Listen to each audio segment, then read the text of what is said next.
Ma femme a dit, mes amis disent que je mérite mieux. J'ai souri. Laisse-les t'aider à trouver une meilleure maison, alors. Elle a pâli. C'était juste une plaie. Je l'ai interrompue. Trop tard. Commence à faire tes valises. Je suis rentré tard d'un dépannage qui s'était éternisé, les chaussures encore poussiéreuses, et Julie attendait près de l'évier comme un agent de la circulation. Pas de bonjour. Pas de « comment s'est passée ta journée ?»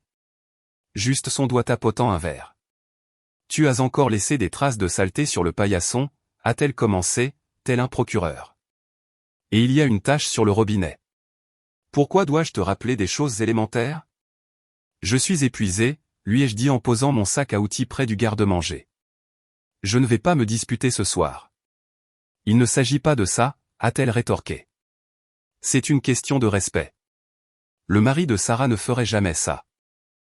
Tant mieux pour Sarah, les jeux interrompus en désignant le couloir. Je vais prendre une douche et me coucher. Fais-moi la morale ou non. Je ne reste pas pour l'écouter. Je suis passé devant elle et j'ai senti la température chuter dans mon dos.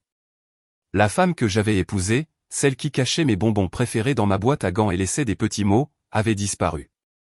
À sa place se tenait un jury de juges réunis en un seul corps. Si j'avais su où cela nous menait, j'aurais dormi dans le camion et nous aurais épargné à tous les deux cette prise de tête. Le lendemain matin, elle a recommencé avant même que le café ait fini de couler. Tu sais bien qu'il ne s'agit pas du robinet, a-t-elle dit, le dos tourné, remuant sa bouillie d'avoine comme si elle voulait la faire souffrir. Je demande juste plus d'efforts. Tout le monde progresse. Nous, on stagne. Tout le monde? Je me suis appuyé au comptoir. Où ta conversation de groupe? Elle a jeté un coup d'œil par-dessus son épaule, un sourire rapide qui n'avait rien d'amical. C'est la meilleure. Alors maintenant, ce sont mes amis le problème? C'est toi qui en as fait le tableau de pointage, ai-je répondu. Tu veux que quelque chose change? Demande-le-moi.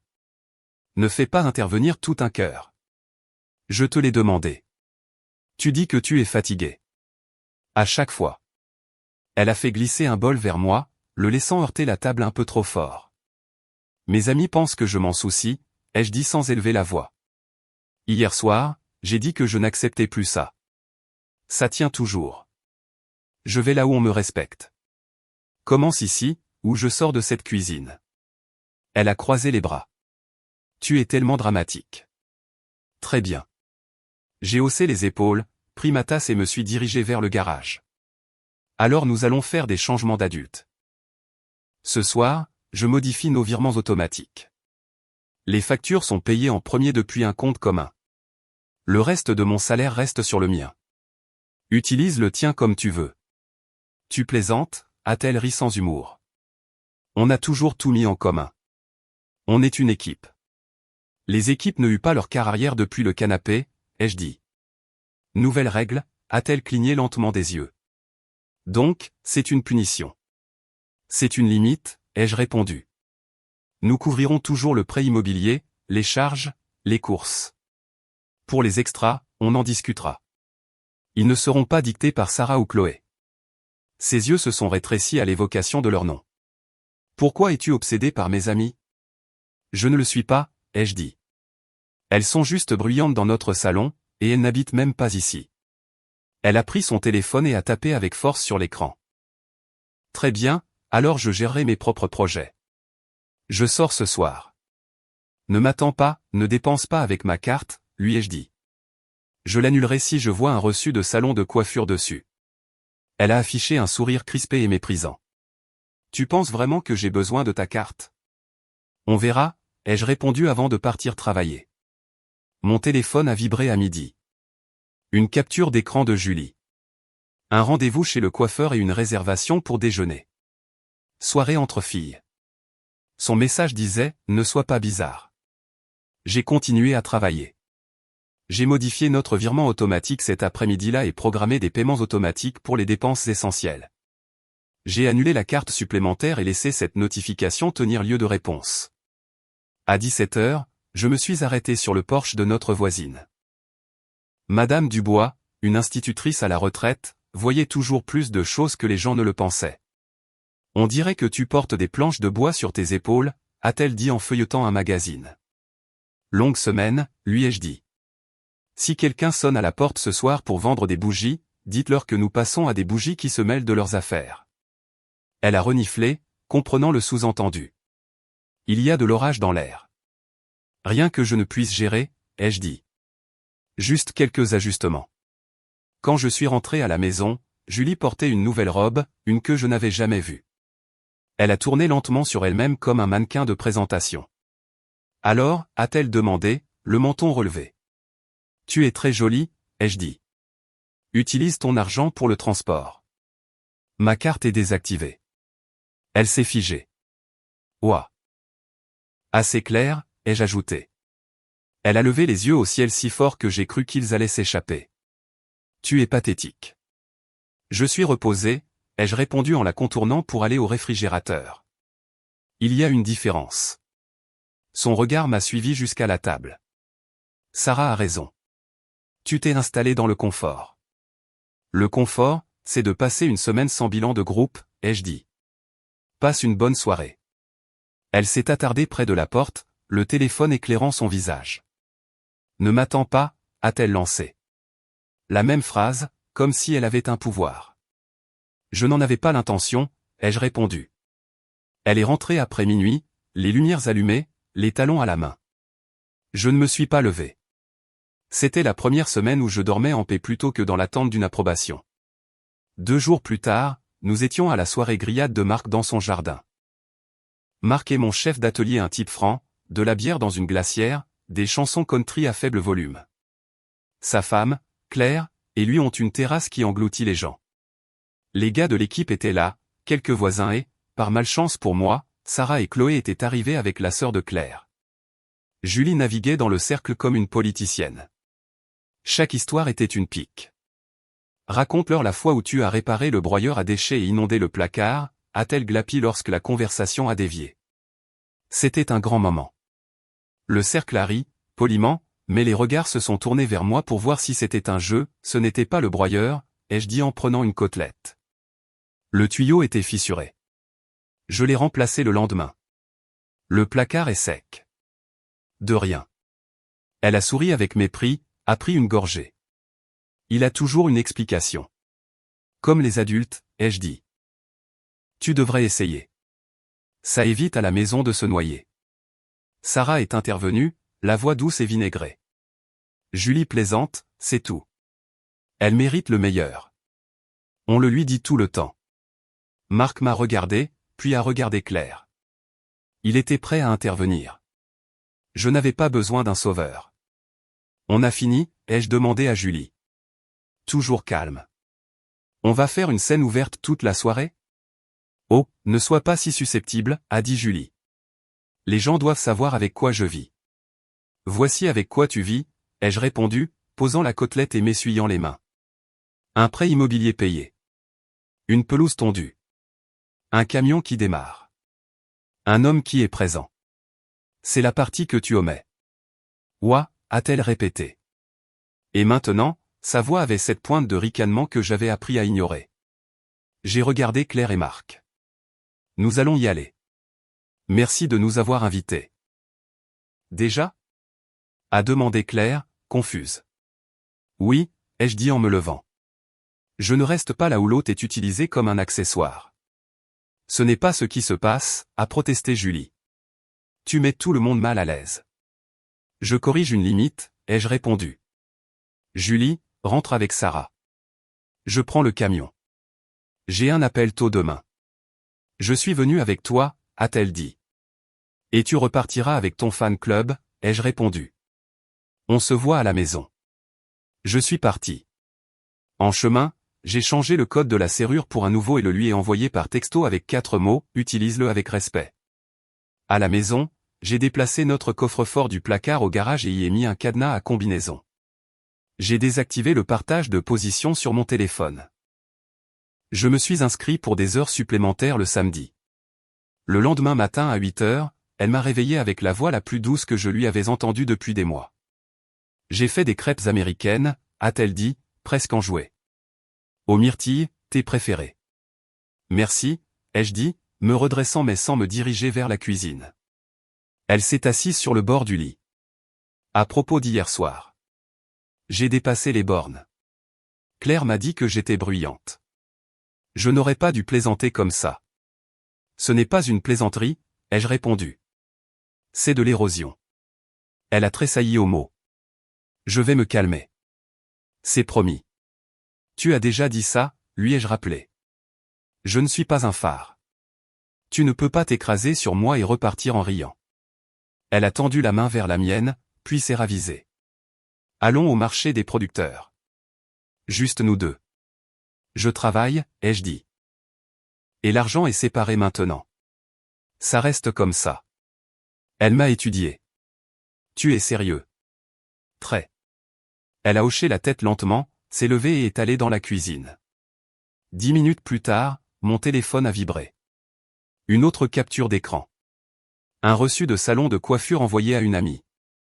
C'est pour ça qu'on ne peut pas faire confiance aux hommes avec l'argent, avait tapé Sarah. Julie ne voulait pas me l'envoyer. Elle s'était trompée en tapant. Je suis allé au garage, j'ai serré une mèche de perceuse et j'ai construit une étagère pour les cartons que je savais devoir arriver. À midi, elle m'a envoyé un texto directement. Peux-tu me virer 280 €? J'ai réservé une couleur. C'est à mon tour de me sentir bien. Non, ai-je répondu. Les choses essentielles d'abord. Mais que fais-tu avec le reste de ton argent, a-t-elle rétorqué. J'ai investi dans le silence, ai-je répondu. Elle n'a pas répondu. J'ai accompli plus de travail ce jour-là qu'au cours des 3 samedis précédents réunis. Lundi, à l'atelier, Michel m'a lancé un chiffon. J'ai entendu dire que ta femme t'a mis sur le grill à la soirée grillade. Météo passagère, ai-je dit. Nuageux avec un risque de Sarah, a-t-il souri. Ma prévision préférée, ai-je dit. J'ai un chantier à Bellevue. Ensuite, je change mon virement. Tu peux toujours couvrir l'appel de vendredi? Compris. Il a hoché la tête. Tu vas bien? Mieux que bien, lui ai-je dit. Concentré. Au déjeuner, mon téléphone s'est allumé avec le nom de Julie. J'ai répondu, les mains grasses, je l'ai mis sur haut-parleur et l'ai posé sur le banc parce que je serrais un raccord. Salut, a-t-elle commencé. Alors, les filles et moi avons trouvé un forfait bien-être, non, ai-je interrompu. Tu n'as même pas entendu le prix. J'ai entendu bien-être, ai-je dit. C'est tout ce dont j'ai besoin. Tu es impossible, a-t-elle claqué. Le mari de Chloé, pas moi, ai-je coupé. Arrête de comparer. C'est le chemin le plus court vers le célibat. Elle est restée silencieuse, puis a tenté une nouvelle approche. Tu sais quoi? Oublie le forfait. On devrait t'acheter de nouveaux vêtements. Sarah dit, je me fiche de ce que dit Sarah, ai-je répondu. Si tu veux acheter des vêtements, achète-les avec ton argent. Pourquoi fais-tu ça, a-t-elle exigé. Essaies-tu de me punir jusqu'à ce que je sois obéissante? Obéissante? J'ai ri une fois. Je ne suis pas un chenil. Je suis un homme. Le respect est le prix d'entrée. Si tu ne le paies pas, le rideau tombe. Michel a haussé un sourcil, a articulé silencieusement, ouah, et est allé à l'évier. Tu étais gentil avant, a dit Julie, sa voix petite. On était une équipe.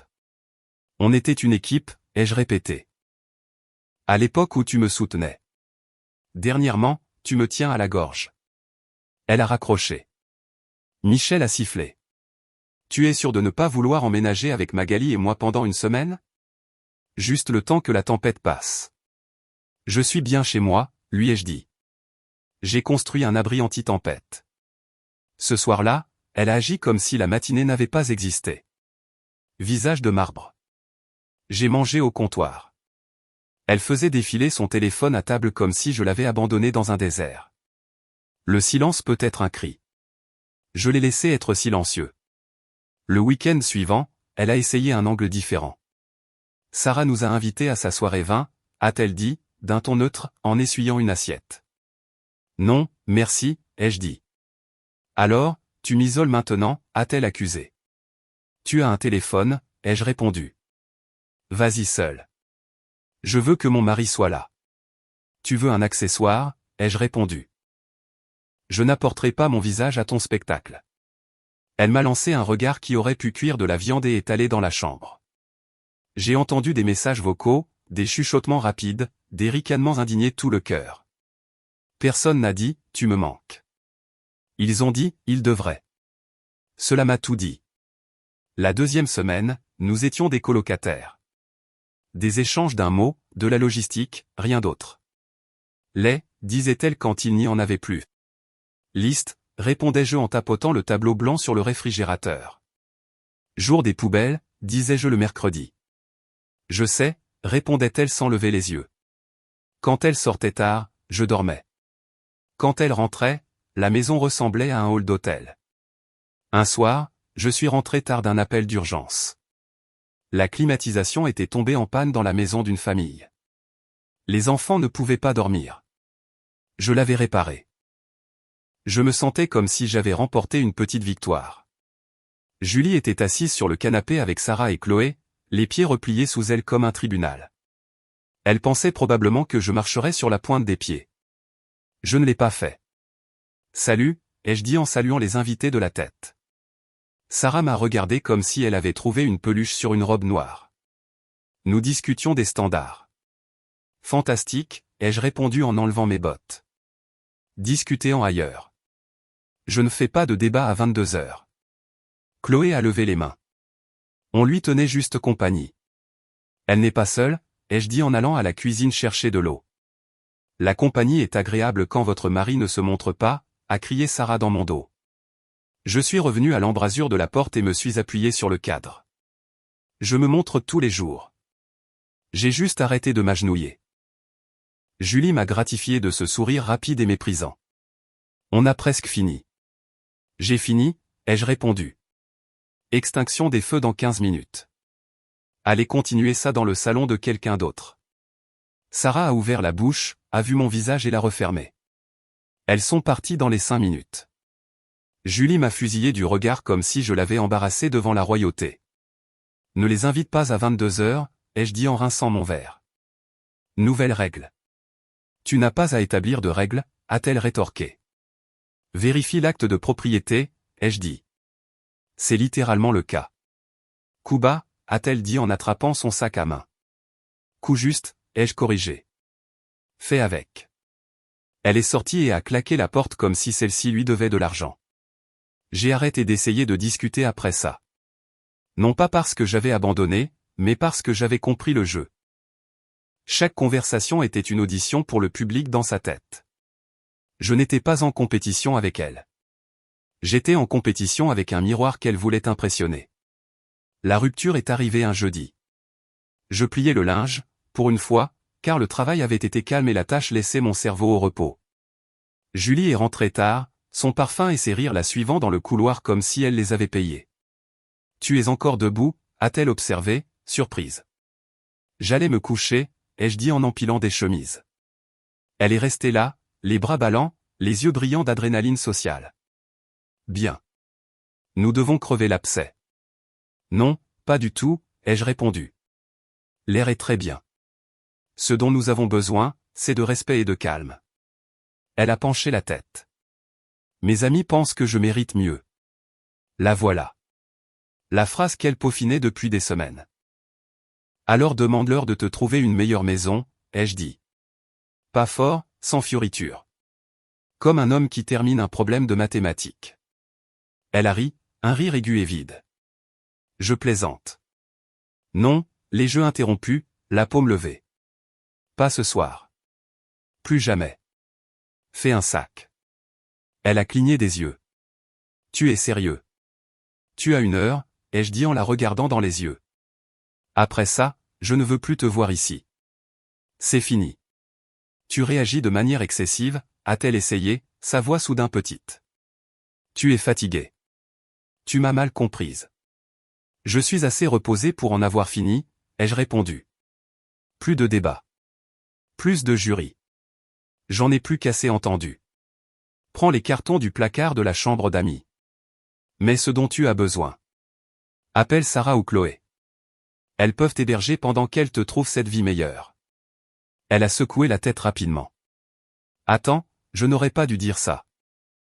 C'était une mauvaise blague. Ce n'était pas une blague, ai-je répondu. C'était une thèse. Je ne la note pas. Je refuse le cours. On peut en parler demain. Elle s'est approchée, la voix douce, presque comme l'ancienne elle. Je ferai du café. On remettra les compteurs à zéro. Demain, je suis occupé, ai-je dit. C'est fini. Un long silence.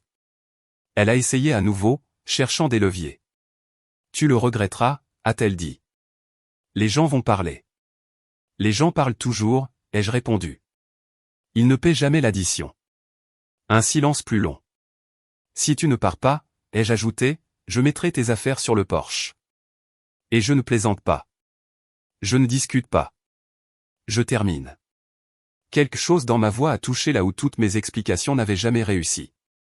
Elle est allée dans la chambre et a commencé à remplir un sac. Je n'ai pas regardé. J'ai pris le linge plié, je l'ai mis dans la commode. À la porte, elle a fait une pause. Alors c'est tout, a-t-elle dit, me testant une dernière fois. C'est tout, ai-je répondu. Elle est partie. Le silence qui a suivi n'était pas doux. Il était net.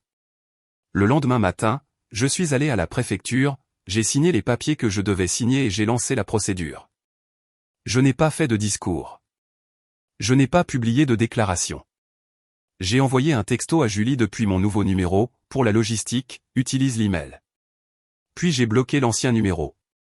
J'ai dit à Marc que je passais aux heures supplémentaires. Il a hoché la tête comme s'il attendait que j'arrête de flancher. Au déjeuner, Julie a appelé la ligne de l'atelier. Andrea de la réception m'a appelé sur l'interphone. Il y a une Julie pour toi, a-t-elle dit, la voix prudente. Dis-lui que nous ne sommes pas disponibles, ai-je répondu. Elle dit que c'est urgent. Dis-lui de l'envoyer par email, ai-je dit. 1 heure plus tard, Julie s'est présentée en personne avec une boîte de biscuits que nous savions tous les deux que je ne mangeais pas. Elle a essayé de passer devant la réception comme si de rien n'était. Andrea s'est levée. Vous n'êtes pas sur le calendrier. Je suis sa femme, a dit Julie. Pas pour les affaires de l'atelier, a répondu Andrea. Vous devrez attendre. Je suis sorti, en gardant le comptoir entre nous. Nous n'avons rien à nous dire, ai-je dit à Julie. Elle a soulevé la boîte. Offre de paix. Garde-la, ai-je dit.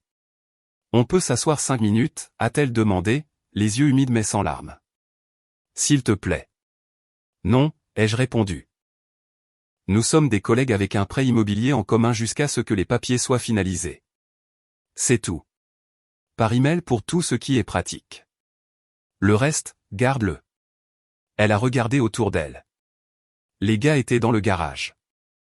Les outils en marche. La vie continuait. Elle détestait être si ordinaire. C'était toujours le piège. Faire une scène.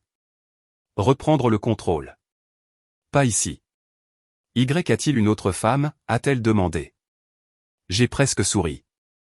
Il y a un homme qui a fini de passer des auditions. Elle a expiré bruyamment. Tu es cruel. Je suis clair, ai-je dit. La sécurité te raccompagnera à la sortie si tu restes. Elle m'a fixé, s'attendant à ce que je cède. Je ne l'ai pas fait. Andrea a décroché le téléphone. Julie est partie avec la boîte, les lèvres pincées. Ce soir-là, elle a tenté des excuses plus longues par email. L'objet, j'ai tout gâché. Le corps du message était une lettre sur la pression, sur les attentes, sur la façon dont elle était poussée par des gens qui voulaient bien faire, sur son désir que nous soyons un couple influx, sur le fait que j'étais bon mais pas assez ambitieux. Elle terminait par « Mettons les papiers en pause et parlons ». J'ai répondu par une seule phrase, la procédure continue. Les messages se sont multipliés doux, puis colériques, puis à nouveau doux. Elle a laissé un mot à Madame Dubois. Pouvez-vous lui dire de m'appeler, s'il vous plaît? Madame Dubois l'a glissé dans ma boîte aux lettres comme une pièce à conviction. Elle avait l'air petite, m'a-t-elle dit sur son porche le lendemain après-midi. Mais la petitesse ne répare pas un respect brisé.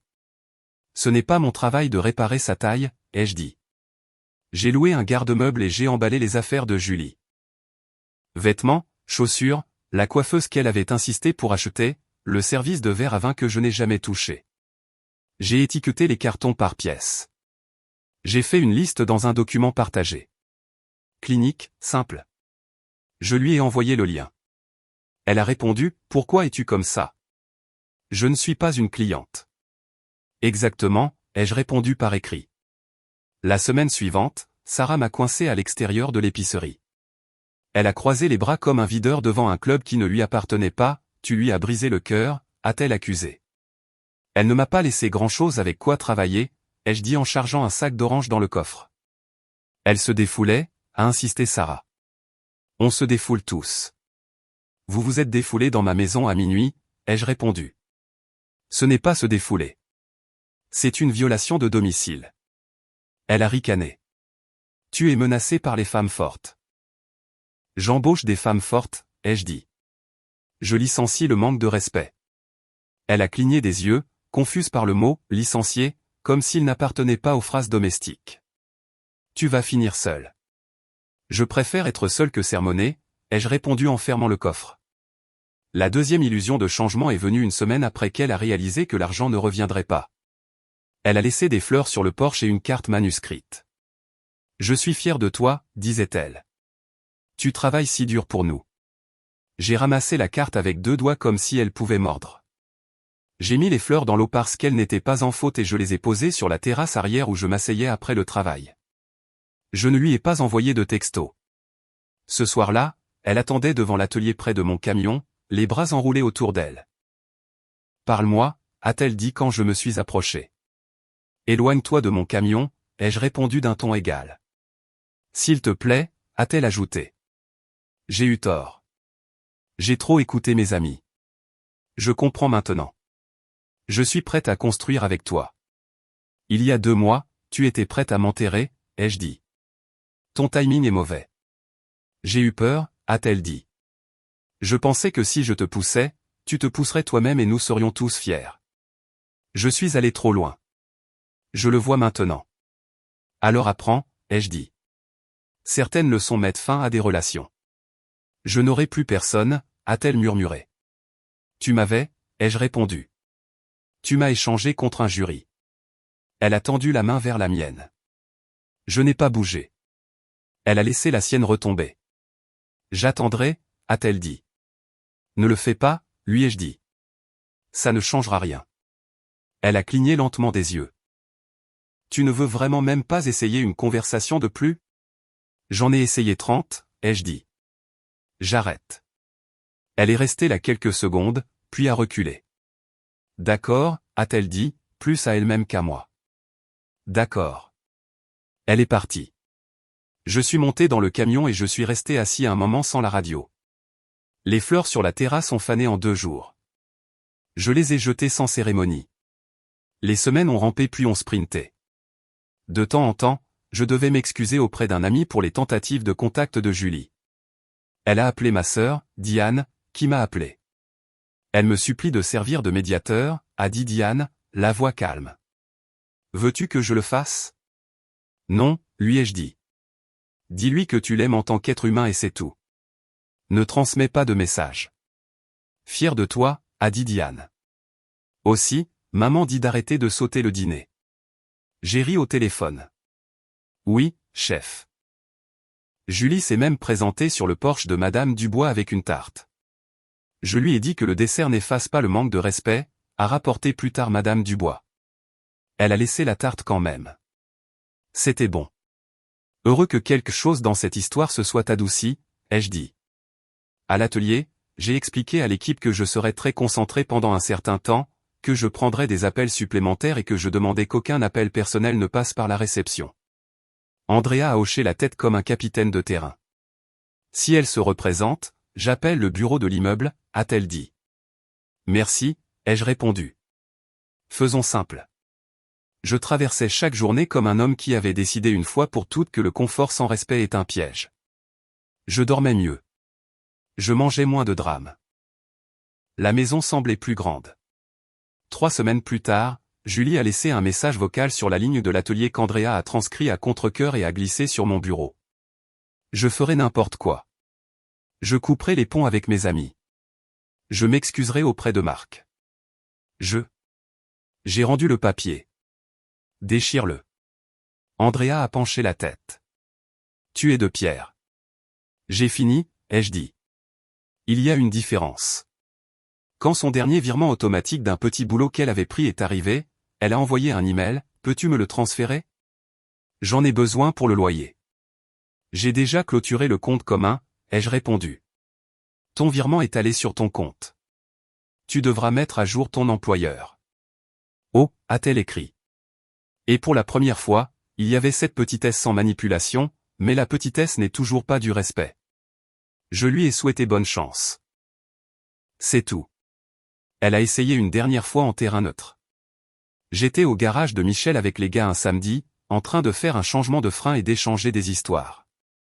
La porte de garage était ouverte, le soleil frappait le béton. Elle s'est approchée comme si elle entrait sur une scène. Julie, a dit Michel prudemment, sa posture changeant. J'ai juste besoin de 2 minutes, a-t-elle dit. Sa voix était douce, travaillée. S'il te plaît, nous travaillons, lui ai-je dit, sans m'arrêter. Email pour la logistique. Cette règle tient. Elle a regardé l'équipe, puis moi. Tu ne vas même pas sortir? Non, ai-je dit. Les limites n'ont pas de porte. Alors j'attendrai, a-t-elle essayé. Tu partiras, ai-je répondu. Parce que c'est mon temps et tu en as déjà pris assez.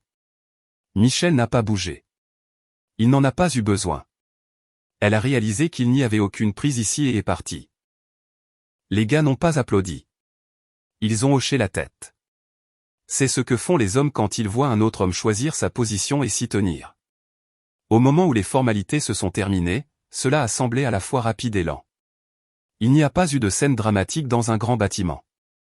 J'ai signé ce qui devait être signé, envoyé quelques emails pour clôturer les services publics, et récupérer ma dernière clé. Julie a envoyé un dernier message, pouvons-nous au moins parler une fois en personne? Je te rejoins où tu veux. J'ai répondu par une phrase qu'elle ne pouvait pas déformer, il n'y a plus rien à dire. Puis j'ai mis mon téléphone dans la boîte à gants et je suis allé à un chantier. Le chauffage d'une famille était en panne. Le père m'a accueilli à la porte avec un regard que je comprenais. Les choses avaient été tendues, et une chaudière qui fonctionnait. Je l'ai réparée. En sortant, la fille m'a donné un dessin au crayon d'un camion. Merci, a-t-elle dit. J'ai eu l'impression de retrouver le monde réel. Des échanges simples, une gratitude claire, pas de jury. 2 mois plus tard, c'était terminé. Pas de fête, pas d'annonce. J'ai pris un samedi pour vider les derniers de ces cartons du garde-meuble et j'ai envoyé le code à son email avec les heures de ramassage et une date limite. Elle est venue le dernier jour et a écrit « C'est bon ». Comme une élève. Un ami m'a dit qu'elle était retournée vivre chez ses parents de l'autre côté de la ville. Le bruit a couru que Sarah et Chloé n'étaient plus aussi présentes. Les soirées entre filles coûtent de l'argent, et la sympathie a un bail de courte durée quand on ne peut pas partager l'addition. Je ne me suis pas réjoui. Je ne lui ai pas souhaité de mal. Je lui ai souhaité de la distance. Ma vie est devenue calme, puis s'est remplie. L'atelier a décroché 3 contrats. Marc et moi avons ajouté un 2e camion. J'ai transformé la chambre d'amis en un bureau à domicile avec une porte qui fermait vraiment bien. J'ai commencé à courir le mardi soir avec Michel et quelques gars et j'ai perdu les 5 derniers kilos que je faisais semblant d'être du muscle. J'ai rencontré Manon parce que la vie aime vous surprendre quand vous arrêtez de jouer pour le mauvais public. Elle dirige une petite entreprise de paysagisme. La première chose qu'elle m'ait jamais dite n'était ni un compliment ni un test. C'était « Vous avez laissé votre café sur le haillon de mon camion ». Nous avons échangé nos noms, pas de jury, pas de scénario. Après quelques semaines, je l'ai emmenée dans un petit restaurant. Nous avons parlé de factures, de météo et de la façon dont les gens traitent le matériel comme s'il était magique. Elle a ri de mes pires blagues et n'a jamais une seule fois regardé par-dessus mon épaule pour voir quelqu'un de plus intéressant. Un après-midi, des mois plus tard, j'ai vu Julie de l'autre côté du parking du magasin de bricolage. Elle était avec sa mère. Elle a commencé à marcher vers moi, puis s'est arrêtée quand elle a vu Manon près de mon camion en train de charger des sacs de paillis. Julie a hésité, a levé la main comme pour faire un signe, puis l'a laissé retomber. Elle a fait demi-tour. Je n'ai pas appelé. C'était fini entre nous. C'était vrai le soir où elle avait prononcé cette phrase et encore plus vrai chaque jour qui a suivi. Les gens aiment les morales bien nettes. Il n'y en a pas ici. Il y a juste un homme qui a décidé que le respect n'est pas un bon de réduction. Une fois que vous le distribuez gratuitement, les gens l'épuisent. Quand vous facturez le plein tarif, les clients changent. Le dernier jour où j'ai touché à quelque chose appartenant à Julie, j'ai trouvé un de ses anciens mots glissés dans un livre que j'avais rangé dans le bureau. Fier de toi. Tu trouves toujours une solution. Il y avait une date de notre première année dans la maison. J'ai remis le mot à sa place, fermé le livre et l'ai glissé sur l'étagère. Cet homme dans ses mots n'a pas disparu. Il a appris à défendre le terrain sur lequel il se tenait. Je n'ai rien brûlé. Je n'ai enfermé personne dehors. Je n'ai pas tenu de tribunal dans une cuisine. J'ai établi des règles et je m'y suis tenu. Elle a perdu le contrôle, le confort et le statut d'appeler ma maison la sienne. Ce n'était pas de la vengeance. C'était des mathématiques. Maintenant, les samedis ressemblent à ça, café sur la terrasse, le bruit calme du quartier, un camion qui démarre, un téléphone qui ne vibre pas avec des jurys de minuit. Parfois, Manon passe après un chantier. De la terre sous les ongles. Un sourire qui ne me demande pas de passer une audition. On parle travail. On parle argent. On ne parle pas de « mériter ». Le respect se manifeste sans discours. C'est le seul standard que je suis prêt à financer.